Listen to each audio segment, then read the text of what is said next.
Hey there everybody, welcome back. This time we're going up against Apoco in the fourth war of the season. As you might have noticed, things are not working so well in our alliance's favor with this season so far. We've had 1 win and 2 losses up to this point, so definitely this is a pivotal war for us to make sure that we get back in our groove, that we try and put our best foot forward and try winning this war so that we are in a good position moving forward into the season. I was assigned this time around with Path 4 in Section 1 and Path 7 in Section 2. So with this first fight here against Magneto, there's not a lot of things to be mindful of. Obviously there's the long distance relationship node here, and if he gets more than 3 debuffs on me, he will get a 100% increased attack. So I don't want that to happen, so he would be doing a lot of block damage into me, so I try to maintain some distance at times. Obviously I have willpower on, so that helps me heal a little bit too, so I don't have a lot of chip damage into this fight. But obviously I'm trying to bait his special ones here. They're a little bit easier to evade. I'm getting more comfortable evading the special 2 for this version of Magneto, but especially the white Magneto in Alliance quests. He often throws that special on quite often, and I'm getting to learn the spacing and the timing for when you want to dex that special. However, being a war fight here, I don't want to put myself at jeopardy of trying to evade that and then maybe eating that special. That wouldn't have sounded good on me to try and be risky to that degree, so I just played it safe here. Not a lot of secrets for this fight. Claire is pretty good for trying to also put the buff immunity into him. That way, if my parries didn't land for some reason and he tried to charge his heavy attack while the buff immunity was active, that wouldn't have been a problem for me. He would actually feed into my clairvoyance charges here, and I preferred in this fight to stay in the Incinerate Curse because that gives me the extra pump of damage with my special 2. So this fight's almost done here. Not a lot of concerns on my end, and he's already down. Going into the second fight here against the shared fight in Section 2 between Paths 7, 8, and 9, I have this weapon Axe on Encroaching stun. This fight could get tricky if you don't manage his Berserk mode, and if you hit into his Unstoppable or open yourself up for the unblockable hits. So you see that I did a little mistake managing those counts when I was trying to have him throw the special at me and activate the Berserk mode. But since I have the tech boosts here as soon as I got to my special 2, that in conjunction with the power reserve node, that allowed me to just keep spamming my special 2s. So once I got to that point, I just had to special intercept his medium attacks, and he was pretty down here. Not a lot of concerns. There was that little scare with that hit, but the fight goes on. Next up, we have this Domino on Spite and Powerful from Afar. This is a good placement for her, and it's also quite common in Alliance War at the Master level. Basically, the strategy going into this fight is trying to determine if the person had placed her with willpower by chance, so that I could keep control of her power, which you can see it's pretty much insane if I'm far away from her, and because of my armor up buff, that's fitting even more power to her. Since this was the first time that I had taken her on this fight, I've seen several videos of that going well. I decided that I should probably go with the invulnerability boost, and that paid off because right here I wasn't able to control her power since they didn't place with willpower, and she threw that special 3 at me. But since I have that invul boost and that Warlock is bleed immune, that's not as much of an issue to me. And then here I started throwing my special 2. She had activated the lucky buff on herself, so I figured that I would just wait for that to fall off before I threw my next one. Otherwise she could have evaded and maybe retaliated my attack, and then that she would make me run out of my invulnerability boost. But that all played well, so I'm glad that that fight went smoothly. Here we have this fight against Apocalypse on Kinetic, Transference, and Aspect of Evolution. There's not a lot of secrets with Magik if you're going up against Apocalypse, and if he doesn't have all the charges that he can break through your block with his light attack. So I obviously tried to time my combos in here so that I would get myself enough power to just get him power lock right away. That's beneficial because of aspect of evolution. I don't want his attack rating to be increased by that much, because every time that he goes above 1 bar of power, his attack rating and his critical resistance is going to increase, as well as his power gain rating. So obviously I want to keep him power locked and against the wall. I've developed a lot of confidence doing the intercepts when the opponent is power locked. Sometimes I would try to even intercept him as he was getting up, but the timing most times doesn't work out. So then at that point I would just try to back off, parry him, and do my 4-hit combo to try and get that sneaky intercept into him. So that worked out pretty well. I was also surprised that up until the assassin's range I wasn't triggering protect, so that was nice that I didn't have to stress about getting the intercepts in. But other than that, pretty comfortable fight with Magik here, and one more to the count.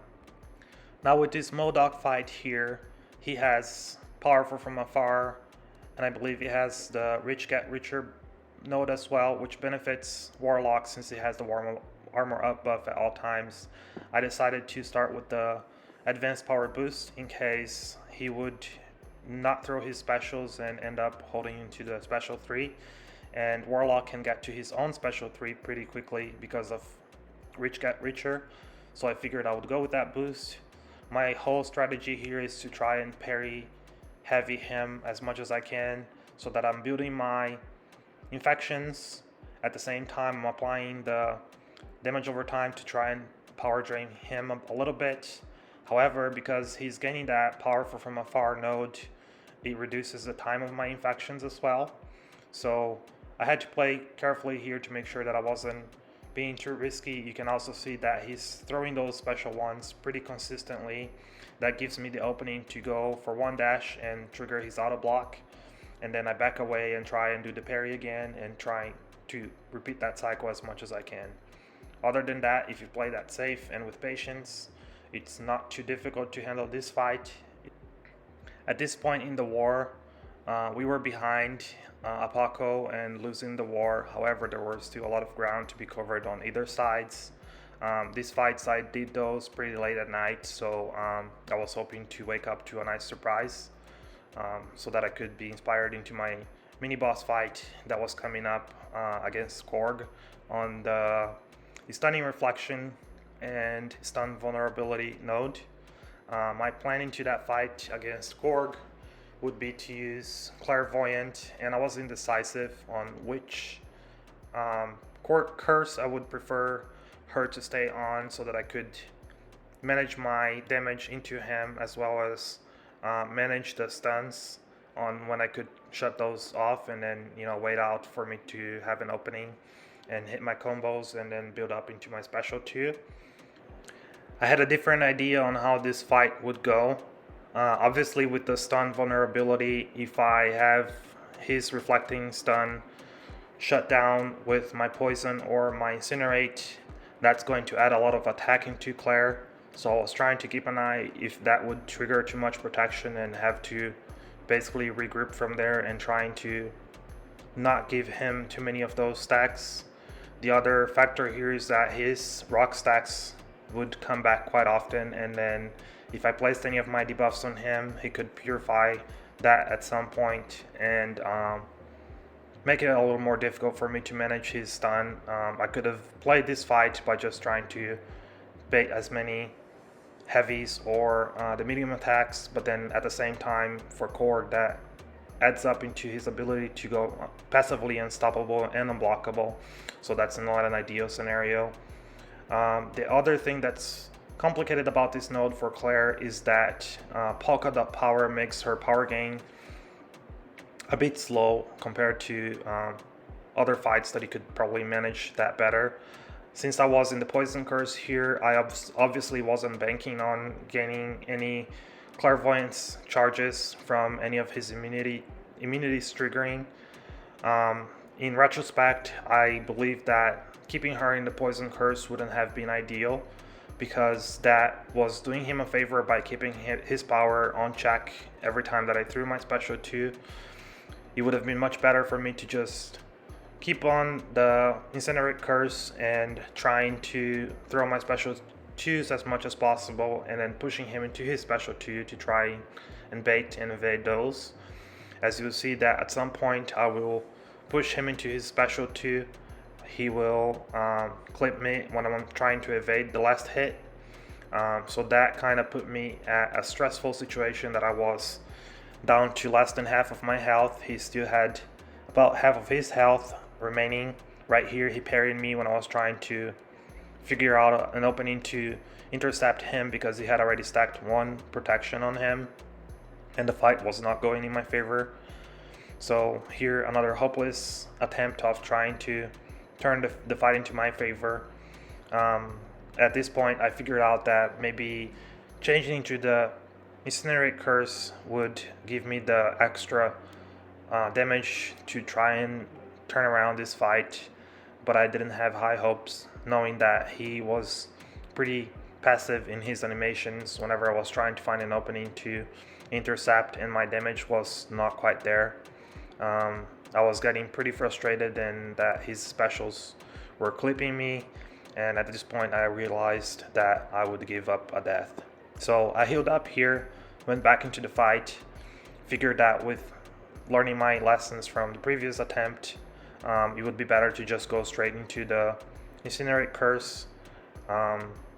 You will see that sometimes here, now that he's getting close into the assassin's range, with me parrying him and having the stun invulnerability, that was triggering his protection a lot more than throughout the last fight.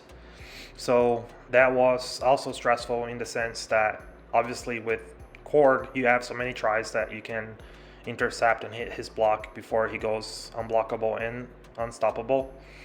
So I was trying to find that opening. Obviously here I'm just buying myself time and trying to manage his special, so I could try my intercepts, but he sometimes wasn't just throwing those specials, and I had to just keep trying to find that opening. So here I'm going to push him into his special 2, and at that point I'm pretty confident that I could do my 4 hit combo, and then he went right for it and I was able to remove some of those stacks of protection, and right here I got my second intercept, and he got his rock stacks back and purified one of my debuffs, but that's not a big deal. I was just trying to get him to his special 2, and at that time polka dot power gave me enough power to get my special 2, throw that, and finish the fight. As it turns out, we ended up losing that war, so congrats to all the Apoco guys. They did great with how this war went for them. This puts my alliance in an uphill battle to finish out the season. However, hope is not lost, as we've seen that we can lose some wars throughout the season as long as we stay in tier 1. There is a way for us to still make a comeback, but it's definitely hard to stay motivated when you're losing so many wars in a row. So hopefully by the next time that you guys will see the next war video, I have some better news to deliver in terms of how the war goes. But for now, I appreciate the time, and everyone watching the video, please leave a like and comment out with what you thought about this war, or any tips or comments that you have. And as usual, I appreciate you being part of this journey with me. Thank you.